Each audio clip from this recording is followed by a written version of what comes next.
Hello and welcome back. It's been a little while since we have been able to record anything. Emma has been kind of doing some really cool stuff, helping make movie magic come to life, which is very exciting. But we have been a little preoccupied these past few weeks. Emma, how are you doing today? How's things? Things are busy. I can't believe it's already July. It's like, unbelievable. um, but yeah, things are cooking. Things are going. So Yeah, have can't really you have you complain. recovered from night shoots yet? I had a night shoot on Monday that then led into Tuesday, obviously. So that was a 5 p.m. to 6 a.m. is when I got home. Oh, that's Um, miserable. so Monday, this coming Monday, I have Monday and Tuesday are like day shoots kind of because it's like 12 to 12 or whatever. Like that's considered a day shoot. And then Wednesday, which is our wrap day, will be another 5 to 5. So that'll Hey, be at least we go out with a bang. So yeah. I'm doing pretty good. I've watched a couple interesting things this week. I've just started the beginning of a little journey I'm on to watch the classic Disney Renaissance films that I have not seen. That's a significant blind spot of mine. It's also very interesting. different from most of what I normally watch. Sure. It's definitely a little bit out of left field, but I feel like those are just such culturally relevant films in general. And like, I'm not kidding when I say before now, I'd basically seen the original Aladdin, and that was it. I completely missed out on that entire like Yeah. era of iconic movies.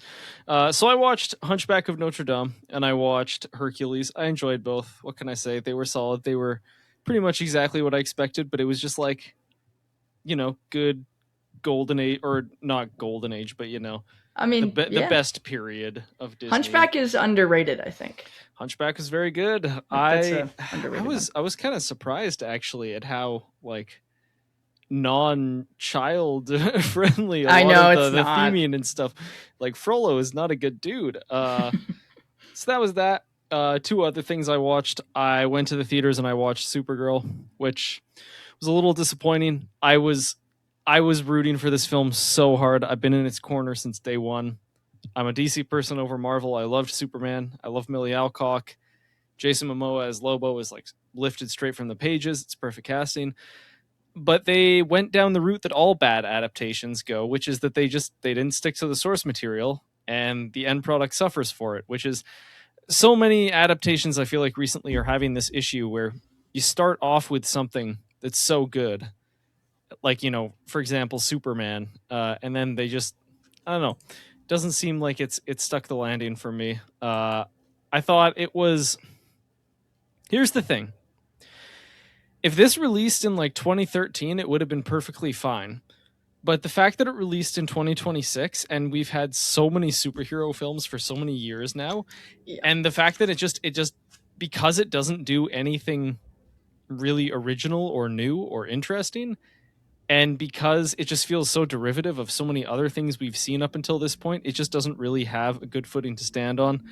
Um, so yeah, I thought it was a pretty mediocre movie, which was very sad because it was actually one of my most anticipated of the year.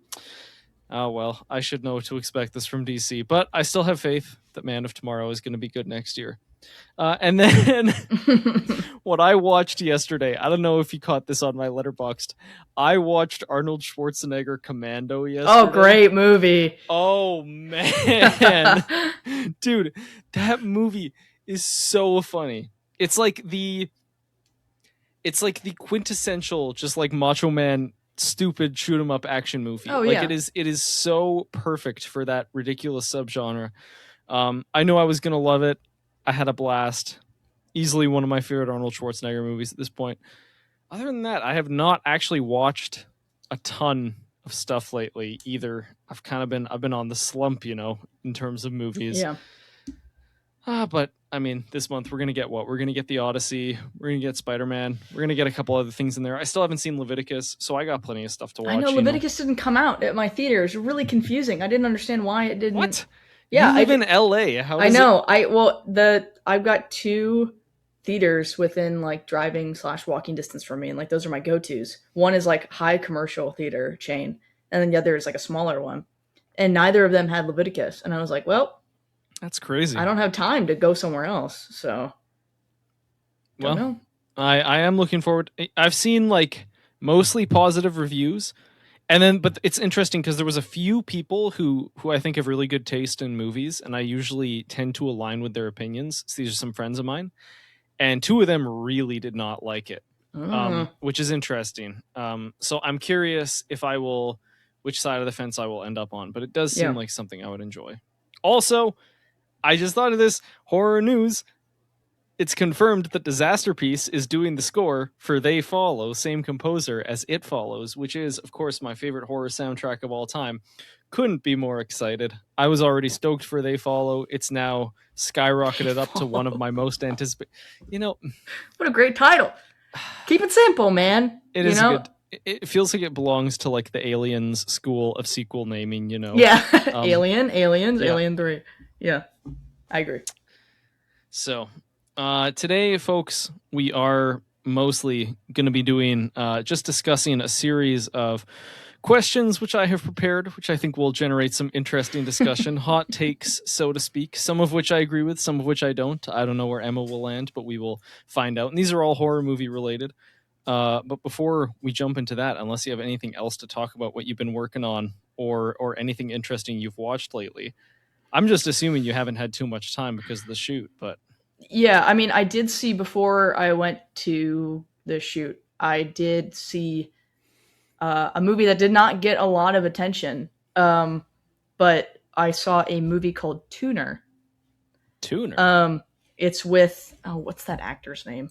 And Dustin Hoffman's in it. That's like one of the main things I can say.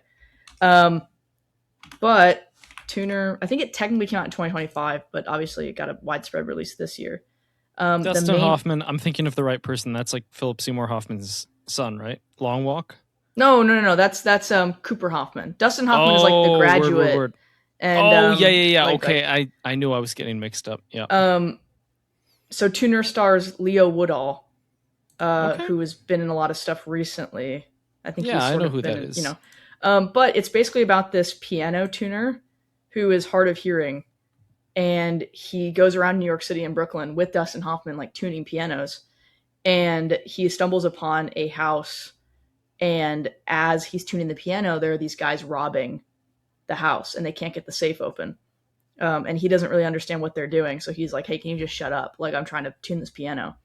And they're like, unless you can get it open, like, shut your mouth or whatever. So he essentially learns how to hear the clicking of a lock to unlock it.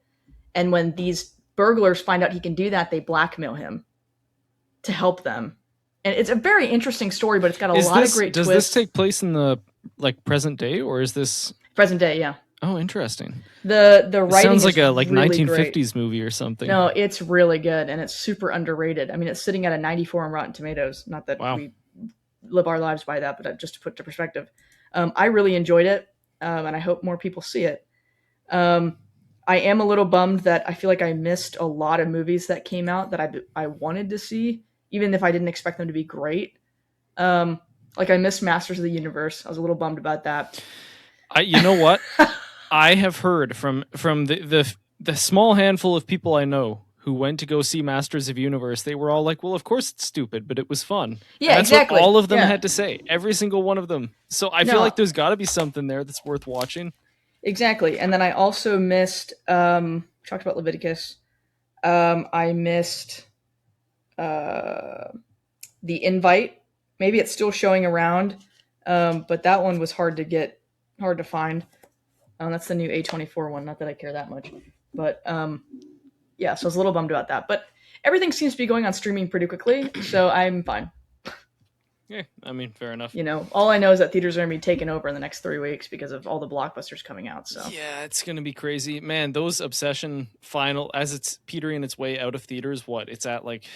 Is it like 400 something million at this point? It's at 370 something, unless it's been more since it passed Sinners. So unbelievable. It passed Sinners? Yeah. That's crazy. I think it's number 6 in the world for highest grossing horror film. Do you think 6th horror film ever? Yeah. No shot. The number one is It. But what about the stuff for like Blair Witch, Paranormal Activity? Oh, but I This guess this those past had paranormal. those had micro budgets. But I guess I'm thinking of just like how profitable they were, not I guess the total box office numbers. Let's see where it's at. It's standing at 374.4. Um, That's crazy, dude. yeah, box office Obsession beats Blair Witch. Beats Blair Witch. Wow. Okay, that's Yeah, I think it's nice. number 6 ever. I think it's number 6 ever. Unbelievable. Okay. Anyways, That said, shall we jump into this segment? I've seen a couple other podcasts do this. So basically, I will just read it out. Most of these are formatted as an agree or disagree, but some of them are more open to discussion. Let's begin. Take number 1, Emma. Agree or disagree? Annihilation 2018 would have been better as a found footage film.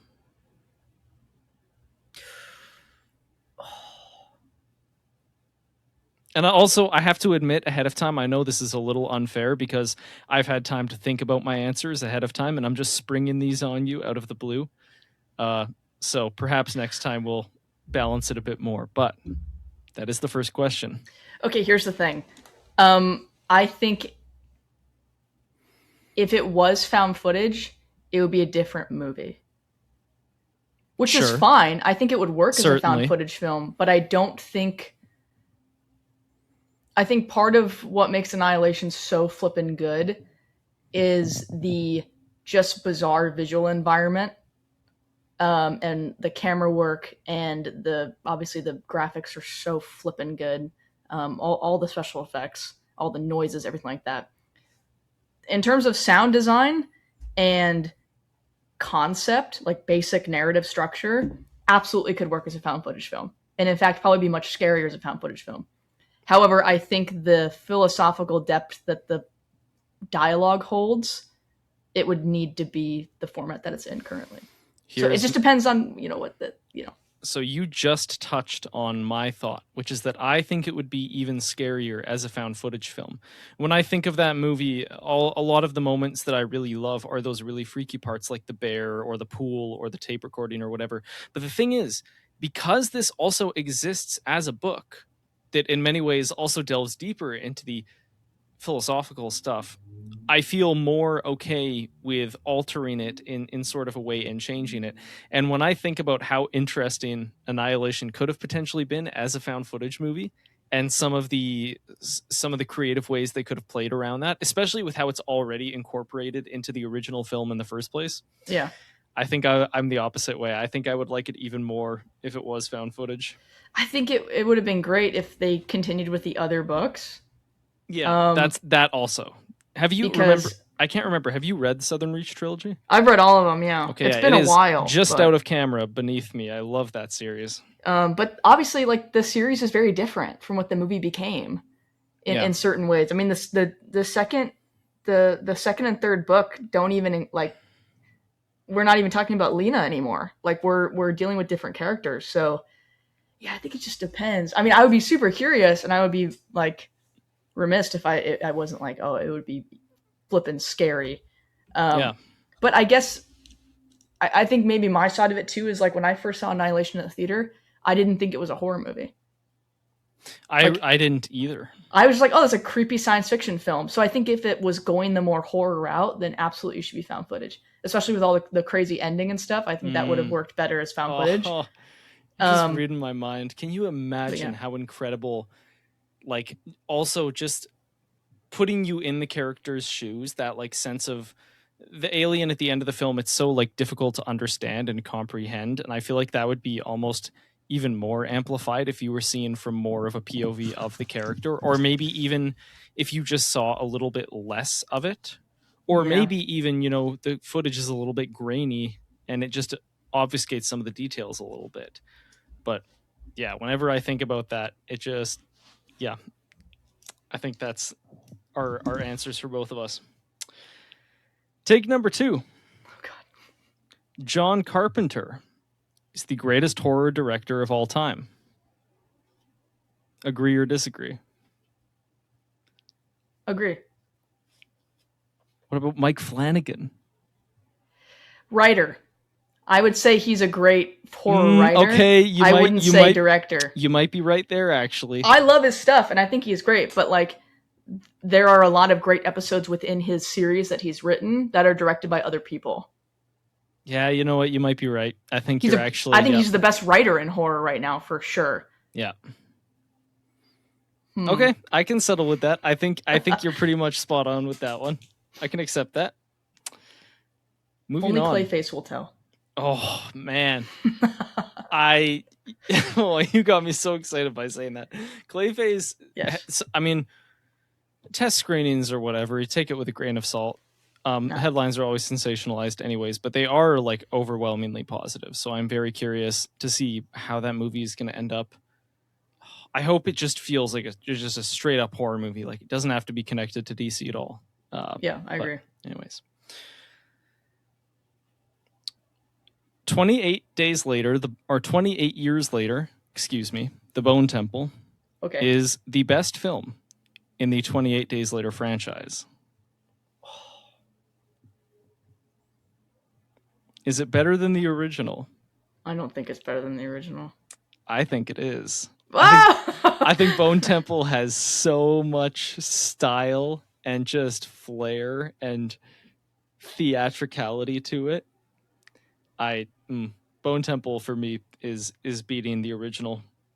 See, I can understand that, but I think my POV on it is, I think the originality of 28 Days Later is not meant to be theatrical. It's meant to be realistic.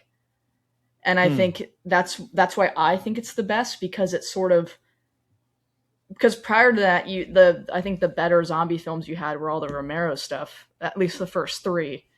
So I think when we got 28 Days Later, it was a different angle into what a zombie apocalypse or like a virus would look like.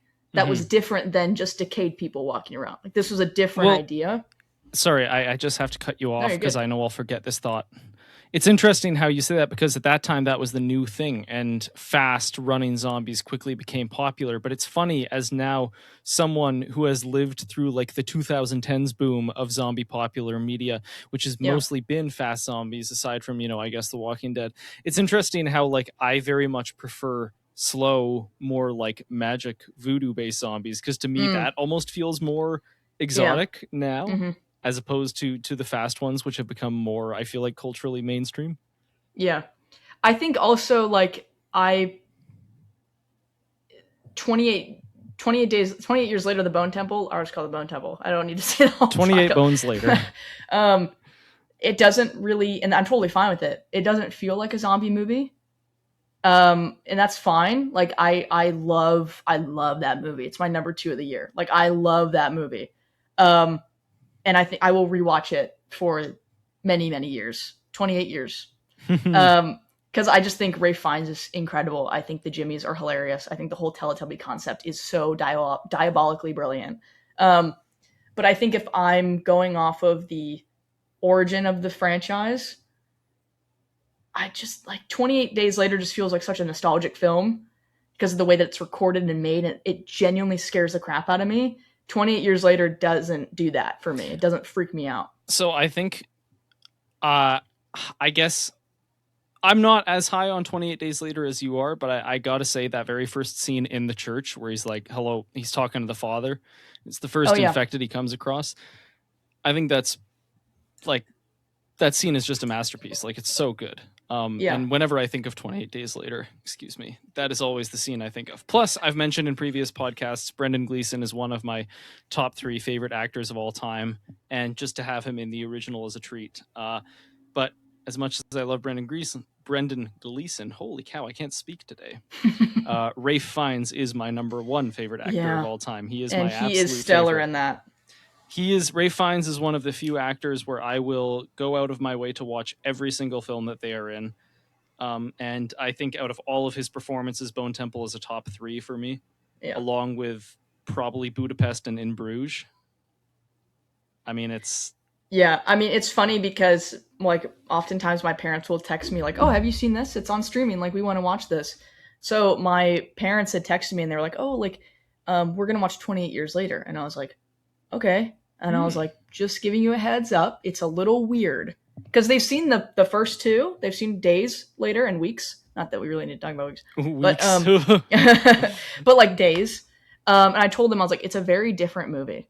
Like, don't expect it to be a zombie movie. Like, it's very much setting up what will lead into Bone Temple. Yeah. And then they were like, oh, well, like, is Bone Temple like a sequel? And I was like, Bone Temple takes place directly after. Like, it is a direct narrative sequel. And I warned them. I said, look, I would recommend watching 28 Years so then you can watch The Bone Temple, because The Bone Temple is genuinely phenomenal. Like, for me, the analysis I always give, even though I don't dislike this first one, is I'm always like, for me, Bone Temple is like Aliens to Alien. Like, both are great You films. know that metaphor wounds me, Emma. But, like, I prefer Aliens. I think I just like it more. So I think, like, that's just sort of the sequel, in my opinion. Yeah, but I feel you. I did warn them. I said, look, like, 28 years later, like, Bone Temple is gnarly. Like, it is pretty nasty. It's definitely the most gruesome of the four films. Oh, for sure. I mean, if I'm wincing, that's bad. Like, I feel like I'm desensitized a little bit, just and like you. off rip in the first 2 minutes, it hits you with the pool. Oh yeah, So- and like my mom, like I remember when I was living at home during COVID, me and my two parents watched Hellraiser together. You watch the craziest movies with your parents. But like, my dad loved Hellraiser. My mom hated it. Like, she was like, that was the grossest thing I've ever. She didn't dislike the movie. It was just she thought it was too gross. And this is 1984 or whenever that came out. And so I told her, like, look, if you don't like Hellraiser, you're not gonna like Bone Temple. Like, it's like the same situation. Turns out, I saw them the next weekend, like, for a wedding, and I was like, oh, did you guys watch The Bone Temple? And they were like, oh yeah, it was so good. And I was like, you were okay, like, after? And my mom was like, yeah, it wasn't bad. I'm like, what? Wow. I was like, t-shirt, you know? Like, that got me. And then my dad was like, no, he's like, Ralph Fiennes dancing to Iron Maiden was the greatest thing I've seen in a long time. And I was like, I agree. Like, so far, it's still my favorite, like, individual scene from a movie this whole year. I agree. Speaking of Alien, the Alien franchise, my next question, Emma. All right.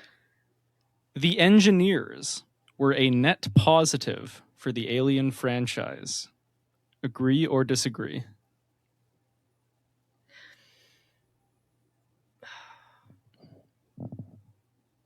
I've been letting you answer first a lot of the time, so if you would like, yeah, I can take you go the lead first. on this one. This is a situation where 6 months ago I would have said it was not, but you have actually turned me around on Prometheus, and I'm still not really too keen on Covenant very much, but I feel like the engineers are slightly less relevant in Covenant than they are in Prometheus. Anyways, whatever the case, what I'm getting at is I actually am totally okay with that now. I've done almost a total 180 on Prometheus ever since our first podcast episode. I really want to rewatch it again. So I think now I would definitely say that I think they are a net positive. I don't know if I would want them to continue doing anything more with that plot in the Alien franchise. I'd be happy if it was just confined to those 2 movies, but I think I'm cool with it. I like it now. Oh, this is such a hard question. I think they are, in regards to the Alien franchise, I think they are negative. Extremely negative. And I think because they distract from the purpose of the franchise, I think the engineers would be a brilliant concept if Ridley Scott just made them a whole other franchise. Like, they can still exist in the world, but I wouldn't tie them to the Xenomorph at all. I think that was a big mistake. Because I think that's fair. That's pretty I fair think to it say. distracts from the, like, obviously Alien, the first one, was like a first for its time. It was like probably the first not first cosmic horror, but like really, like, this was among the first. This was a fascinating like, concept. culturally impactful ones. Right, like, with the exception of like Star Trek and like all that type of stuff, this was the first concept where we had of a future Earth in which the world is dead, and now we have to send colonies of humans to go to other planets to set up shop, basically. And I think to incorporate a hostile organism that has really no motivation, no form of language that can communicate with humans or even an attempt to communicate with humans, and just goes haywire, like I think that's perfect. Like, and I know it canonically, like everyone's like, oh, 3 and 4, Ridley Scott nixed them, and I'm like, no, keep them. Like, just keep 1 through 4. Like, leave it. And I think Covenant is fine being in that because we have the Xenomorph as the enemy, with the exception of Michael Fassbender, which again is just a null. Like, get rid of that. But again, like, I don't have an issue with a sort of alien character being in the Prometheus films, but make it look different than the Xenomorph. Like, if that universe is as broad and expansive as Covenant and Prometheus made the universe seem, then you can certainly pick a different alien character or design, with the exception of the Xenomorph. Keep the Xenomorph with Weyland Yutani and all the crap they do, and then have a whole separate story about Prometheus and sort of the engineers. Because I think, for instance, if we have these two, Prometheus and Covenant, okay, and then we have Aliens 1 through 4 and Romulus, okay, I think you can still, like I said, keep them in the same universe because you're going to be sending humans to different locations. Like, you are. But I don't think a Xenomorph needs to be on all those locations. Like, I think that puts you in a box where now there's an expectation from fans and from audience people who love this franchise to see a Xenomorph in every movie. And I think you can certainly create a compelling story with Prometheus that doesn't include a Xenomorph. That's why I think it's a brilliant film. That's something I really enjoyed about the first half of Alien Earth. I was pretty disappointed by the way that series ended, but I did really enjoy aspects of it, especially some of the earlier episodes. Did you watch that? I can't recall. I did not. Okay, alas. Well, I can't say too much then, partially because I don't want to spoil and partially because I don't really remember that well. It was not the most memorable series, if I'm being honest. Hey, we also have Alien Isolation 2 coming out, though. That'll be great. For me, that is very exciting. Yeah. Okay. The really bad dubbing in Giallo movies, is it part of the charm, or would you correct it if you had the ability to? I think it's part of the charm. 100% agree. It's like the English dubs of Godzilla movies. It's part of the charm. Yes. I figured that we were going to be on the same page with that, but I felt like I needed to confirm. Yeah, no, it's part of the charm. That is genuinely like half the enjoyment for me is just the silly acting in those movies. Yeah. And then on the same note, in the Italian bracket, so to speak, agree or disagree, Lucio Fulci's Zombie 2 is the most iconic exploitation film of all time. Oh. Maybe not the most culturally impactful or relevant, but I feel like if you were to talk to people who were into horror, I feel like everyone knows Zombie 2. Or maybe that's actually not true at all. Maybe that's just because I'm weird. But... No, I think that's a fair take. I think, like, there are a lot of parts of that movie that gave way to other popular aspects in horror. And I don't think those things would have been a thing without Zombie 2. Yeah. I think that the zombies in Zombie 2 are probably my favorite designed, like, makeup VFX wise in any film. I love just how, like, gross and diseased they look. Yeah, it's wonderful. They are pretty nasty. And I mean, as far as modern takes go, we talked about it last year, but We Bury the Dead, I still can't get that out of my head, the way the zombies were in that film. You just put it back. Thanks. Just got to reinsert that in there for you. Yeah. Up next, Michael Myers. Is he the greatest slasher of all time? No. No, I agree. I don't think Who do you think is? Well, who do you think? I think the greatest slasher of all time is the Candyman. And that should say something because Candyman only has one good movie. And I still think he's the best slasher of all time because that movie is so ridiculously good. And he specifically is such an interesting character in that movie. 100% it's the Candyman. I think I would say mine. I don't know if he's the best, but my favorite is probably Freddy Krueger. Freddy Krueger, really? I love that he gets in your dreams, man, and he's funny. I think, I will say too, I've had this conversation with people. Out I of think- out of Michael, Freddy, and Jason, Freddy is my least favorite of the Really? three. Yeah, I gotta say. No, I think Nightmare on Elm Street 3, The Dream Warriors, I think is the best movie in that entire franchise. I haven't seen that. And I stand by that. I think the soundtrack, the cast, the makeup effects, the just pure entertainment of that storyline, I just think Freddy's hilarious, man. And I need some comedy from my slasher to put me into that fantastic reality. Yeah. But Candyman is great. Definitely the scariest, that's for sure. Yeah. Okay, I got another one for you. Okay. The Evil Dead franchise works better as horror comedy than gritty, gruesome horror. Oh, 100%. Yeah, Yeah, 100%. I think the Evil Dead movies, the OG. So I'll also include Army of Darkness in that. Like Yeah. I'll do 1, 2, and But- Army but- of Darkness. It isn't like so. The reason I included that is because I actually kind of have to think about it, because for me it's like Evil Dead 2013 is my least favorite, and then it's Evil Dead Rise, and then it's Army of Darkness, and then Evil Dead 2, and then way up above it's the very first Evil Dead, the very Wow. original one. And the original one is not funny. It's really messed up a lot of the time. And so I kind of actually had to think about it, but I still do think I agree that it's better when it's comedic, because even though the first one isn't like overtly comedic like 2 and Army of Darkness, it still has that kind of slapstick energy to it just a Yeah. little bit, and the kind of like hammy overacting. But sorry, I cut you off. No, I was going to say that I prefer Evil Dead 2 over all of them. Oh yeah, no, I think for me, between Army of Darkness and Evil Dead 2, I definitely like Evil Dead 2 better, but there's something about the original and just like how scrappy it is. That's fair. I Hey, it can't was a student resist. film. I so- know. It's one of my favorite like stories of the origin of a film ever, just the absolute hell that production was. That's fair. Okay, I got just a few more. The Smile entity is the creepiest movie monster of the last 10 years. Smile 1 or Smile 2? Oh, that's actually a good point. I didn't think about that. Let's go Smile 2.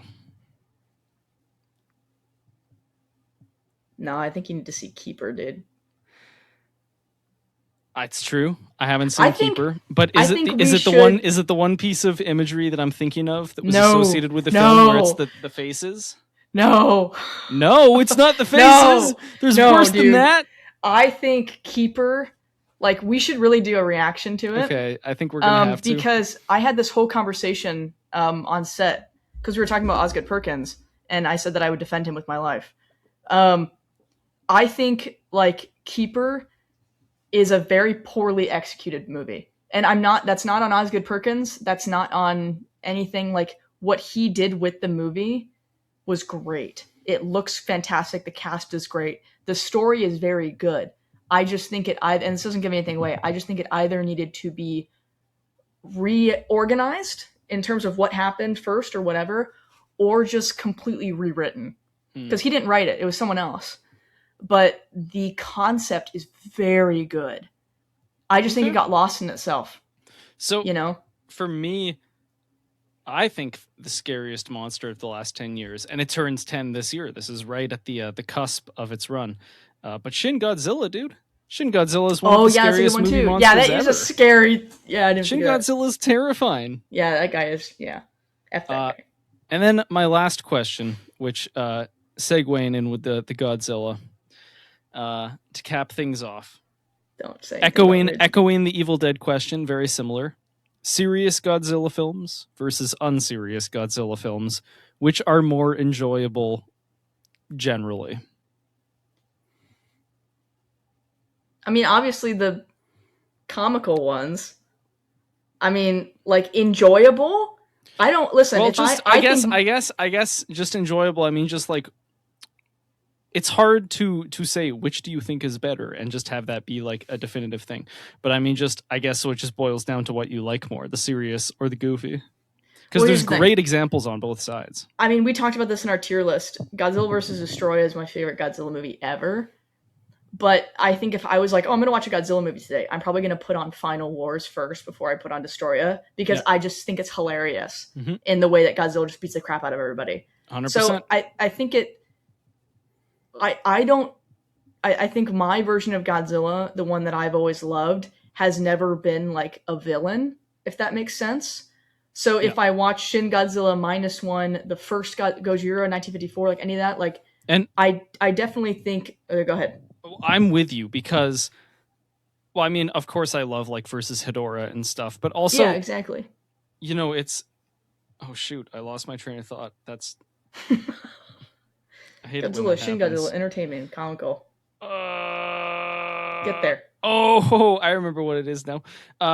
Godzilla -1, for example, like incredible, spectacular, amazing piece of cinema. I don't have a single bad thing to say about it. But Yeah. I would still, if I had to take one and leave the other, I would still take the older Godzilla films. But because that's my love of practicality Right. and those sort of tangible It's the effects. charm. It's that theatricality and charm. That's the reason why I love Yeah. it so much. And so even though it's like Shin Godzilla is probably my second favorite Godzilla movie, and -1 is a top 5, and you know the original from 1954 is amazing too. Like I get such an absurd amount of enjoyment from the Showa and early Heisei and some of the Millennium ones, like, which of course is obviously because you introduced me to most of them, or at least got me on the path Sure. to watching them. But yeah, I love the absurd moments. The hardest I laughed at any point in the entire franchise was during versus Hedorah when he flies away. I still think that's one of the funniest because I wasn't expecting it even 1%. Exactly. So I just think it's immaculate. Yeah. Yeah. And that is our first episode of Horror Hot Takes. I'm sure at some point in the future we will do something similar to this. Well, hang again. on. I got a couple for you. Okay. Sorry. I didn't even... you should have said that earlier. I didn't realize No, you were holding I that on just me. had a couple thoughts that I think we need to discuss Okay. as podcast partners and hosts. Okay, let's hear it. Let's talk about Disclosure Day. Oh, right. I forgot, dude. So either you can give your opinion first, or because here's the thing. You go ahead. We probably agree on a lot of things. Okay. Okay, I'll give my super brief Cliff's notes, and then I want to hear mostly what you have to say. Go for it. The aliens look stupid. The people act stupid. Yeah. The movie feels like Steven Spielberg thinks we still live in the 90s when everyone's like, oh my god, look at the news, they hit the second tower or whatever, you know, like it's just Yeah. It feels outdated in a way that's really not great. I hated how stupid the agents were. I wasn't really invested in any single character. Gosh, I don't know, Emma. I just thought it was bad. Like, I'm sorry, it wasn't even like I just wasn't into it. Don't like, apologize. You're fine. I thought it was bad, dude. Yeah. I saw somebody say this. I think it was a Letterboxd review, and I thought it was the most accurate thing I'd ever seen. And I say this as someone who's not a huge fan of this director. They said if this was an M. Night Shyamalan film, it would have been like a 10% on Rotten Tomatoes. And I was like, yeah, you're actually 100% right about that. Yeah. Yeah, I thought the movie was dreadful. Emma, what did you think? Well, I saw it at 8:45 in the morning. Why would you start your day? Because I needed to see it, and that was the only goodness. time I could be like, you know what, I'm gonna watch this because it's 2.5 hours long, whatever. Here's the thing. Not a huge fan, which is a bummer. Okay. I think I agree with you. I think the characters were a little bit like meh. Didn't really care for any of them. I thought Emily Blunt was great performance-wise, even though her character was kind of like, I don't really understand what's going on. I thought she acted very well. Her and the newscaster. Okay, but here's the thing with Disclosure Day. I agree with you. The aliens were a little like they could have been a little Yeah, they looked like Spirit Halloween, I'm dude. being generous. Considering it was Legacy Effects, which is Stan Winston's successor, it was nuts. But here's the other thing too. I think, obviously, again, just to put it out there, I think Spielberg's, what's hard to say, his best. I think his best movie is Close Encounters. Okay, I'm gonna put my foot down and say I think that's his best movie. It's also one of my favorites ever. It's like my number 4. Did you know that I still haven't seen that? Oh, dude, come on. I know, it's really upsetting how many of your favorites I haven't seen. Well, okay, so I was expecting, prior to seeing this movie, I was expecting a potential mix between Close Encounters of the Third Kind and Contact. And that was the expectation that I had because of people that had seen it already. And mind you, everyone that I know that had seen it with the exception of you, like they also weren't not huge fans. Like I'm talking people that have worked with Spielberg and everything. They're like, yeah, it wasn't that great. I didn't really like it, that sort of thing. I think this is my official take on Disclosure Day. I think the narrative concept of the film, okay, narrative concept is flippin' brilliant. I think it's a beautiful exploration of empathy and the way that we treat things that are not part of this world or the familiarity of our own environment. I think the writing destroys the film. Yeah. I think the writing is not, David Koepp, he's written a couple other things for Spielberg. And from what I can understand, from what I've heard, his other movies that he's written, I'm also not a fan of because he wrote Jurassic Park 2. Like The Lost World, you mean? Yeah. Okay, yeah. Let's see what else he wrote. Well, he adapted Jurassic Park. He wrote Panic Room, which is actually a good movie. He wrote the 2005 War of the Worlds, also an adaptation, but still decent. He wrote the first Spider-Man, Tobey Maguire. What? Yeah, so again, this is what I'm saying. Like, Spielberg's not a bad director. We know that. This guy can really direct a film. Also, the cinematography bothered me so much. There was a lens flare in every frame. So if this movie comes out on DVD and I end up buying it, I'm going to make a joke and then say that every time there's a lens flare, someone has to take a shot because they will be completely intoxicated by the end of the film. That's just attempted murder at that point. Yeah.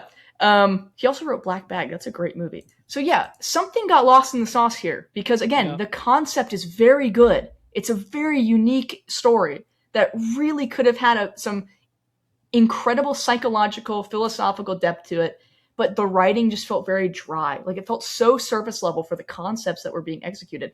I feel like Coleman Domingo is playing the same character he plays in every single movie, which is like, that's just the thing.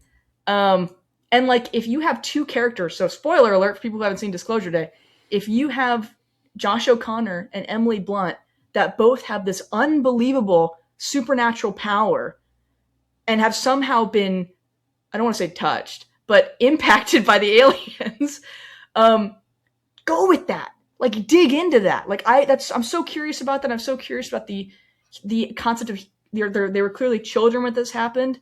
Explore childhood curiosity like Guillermo del Toro does. I promise it'll be a better movie. So yeah, I was bummed. I would watch it again, but I would only watch it again. I would only watch it again because there were certain parts of the movie that really, really worked for me.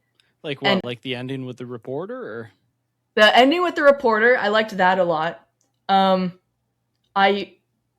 also enjoyed, mostly because of the score, I enjoyed the scene where the little girl was going into the house, which, by the way, let's also say, why did the CG look so bad? Why did it look so bad? You can ask why was it bad about a whole lot of different things. Well, this was one of my hot takes where I was going to say that CG has decreased significantly. Yes, in the past 10 years. I rewatched Dead Man's Chest recently, and it is the best looking CGI of all time. And that movie came out in 2006. The first Transformers, 2007. Unbelievable special effects. Yep. Unbelievable. Literally melted hard drives because of the rendering. 100% regressed massively. So I don't know what's happening. This was ILM that did Disclosure Day. What the hell happened? I mean, Project Hail Mary had great effects. Why? Because half of them were practical. I mean, I don't understand what people are doing. Which is crazy, considering I don't know where the money's going. Movie? Yeah, the fact that it's a space movie and that many effects are practical is pretty unbelievable. I think actors need to take pay cuts, and then they can give that extra money to whatever special effects company or companies are doing a film, and we will get much. Because that took me out of a lot of the movie, was special effects. I was like, guys, again, not a bad concept to have the aliens or extraterrestrials disguise themselves as animals to be familiar to children. Great idea. Why'd they look like that? Because if I was a kid and I saw that, I'd be more scared than if an alien actually came into my bedroom, because why'd they look like that? Why did the deer's eyes not move? Anyways, Disclosure Day. Fair enough. Disclosure Day, the other thing I wrote down, which I think you agree, the 2022 Batman is the best movie. Batman. 100% it's the best Batman. It's not even close. It's not close at all. Not the Joker, though. Yeah, the Barry Keoghan Joker is terrible. I'm glad that they're not going down that route anymore. Yeah, But the no, Penguin, it's great. It's like it feels like. So I have to. My thing is that I always criticize The Dark Knight because it's so grounded that it gets rid of all the fun parts of Batman. Mm-hmm. And so you might ask yourself, oh, but then why are you such a fan of the Batman when it's in many ways just as grounded as The Dark Knight? And I'm like, well, sure it is in a lot of ways, but also like it's the Batcave is an actual cave with bats. And Gotham has the big, grand, exaggerated architecture. Like Wayne Manor looks crazy in that movie. And like it's just, I don't know. It feels good. The characterization of the characters is correct for like an early Batman story. I like Zoe Kravitz Catwoman. I like Colin Farrell Penguin. But Gotham itself is just like the best character in the whole movie. Yeah. Would I prefer it a little bit more if, maybe like Colin Farrell Penguin was wearing a little bit of a purple suit or had like a monocle, or maybe the Riddler was a little bit brighter green, or, I am a fan of the bizarre parts of Batman. Mm-hmm. I love like the animated series and stuff like that. I would have been okay if they went a little bit more zany, but I certainly can't complain about what we got. So, yeah, I mean, the same week that I watched that for the first time, I also watched Batman Begins because I'd never seen it. I'd seen Dark Knight and Dark Knight Rises. Batman Begins is my favorite of the Dark Knight trilogy. But see, okay, so it was interesting to watch because I obviously saw, like, I think the downfall of the Dark Knight series is it being a Batman story. Because I think if it wasn't, because you're right, it's not Batman. Like, it's not. You could replace Batman and the Joker in the Dark Knight with a completely generic, like, crime fighter and villain, and the script wouldn't change at all because it doesn't actually matter that they're comic book characters. It's just a skin that the movie uses to sell itself. Yeah, and I think I mean, I don't know if you agree, but obviously it's a very well-made movie. Like, I don't think there's a doubt that Christopher Nolan made a great movie. But I think if we're talking about comic stuff, then clearly... Great, except for that courtroom scene with Harvey Dent. You know the one I'm talking about? Where, like, the guy tries to shoot him and then he knocks it away and he's like, if you want to kill a public servant, I recommend you buy American. Yeah. And then everyone in the courtroom claps, and then he's like, oh, but Your Honor, I'm not done. And I'm just like, oh my gosh, kill me. It's so cringy. I think, too, like, I really hope, and I've been talking about this, we've talked about this, I think, before in the podcast, I would really, really love to see, because I feel like she's one of the few characters that has not gotten a redux. Poison Ivy? Love Poison Ivy, dude. I would love to. I think I'm going to spoil it for you right now. We're not getting it. Why? It's not going to happen, Emma. I want it to happen too, but there's no way that it is going to happen. What do you mean? So you're telling me we're not going to get Poison Ivy or Killer Croc? In Matt Reeves' universe, that is not happening. Maybe in the DCU with Batman the Brave and the Bold, but I seriously doubt it. You know what my hope for the DCU Batman is? I want him to wear a blue and gray costume, not an all jet black costume. Like Absolute. Yeah, that would be great. Not even like Absolute. I want him to wear a classic like Bronze Age blue, gray, yellow costume. I don't want it to be all black. Like I want us to be able to go back to like the 80s, 90s Batman movies where they allowed themselves to be a little bit goofy. I'm not saying go as goofy as those movies went, but like you don't have to be edgy all the time with Batman. You can have a little bit of fun. I'm just saying. Hey, we talked about Batman Returns. Or Batman and Robin. I was reading this today because they're adapting it into an animated movie. Such a good book, Batman Nightfall. Yeah. Anyways, it's like Batman and Robin. It's a fun movie. I will watch Batman and Robin is such a massively enjoyable movie for me. I know that it is a piece of garbage, but I've watched it so many times. I will watch it so many more times, and I laugh harder every time I watch it. And great one-liners from its villains. It's got the villain casting in that movie. I love. It is maybe the absolute. It and The Room for me are the two most fun movies to make fun of. Yeah, like those are the top two. Yeah.